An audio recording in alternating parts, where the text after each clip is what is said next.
kapatid, isang tip lang po. Kung papasok po kayo sa isang relationship, ah, dapat yung bigay ng Panginoon, yung nasa Kawikaan 19:14. Yan po ang tip. Kung alam nyo pong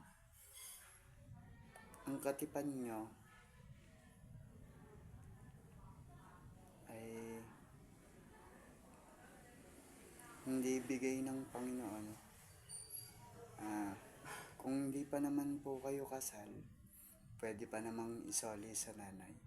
Ayun lang po tip by Joe Boy, bilang sa pagpasok lang po sa relationship.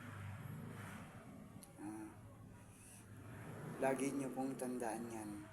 Kung hindi siya Kawikaan 19:14 para sa inyo, soli nyo na lang sa nanay. Tip po yan.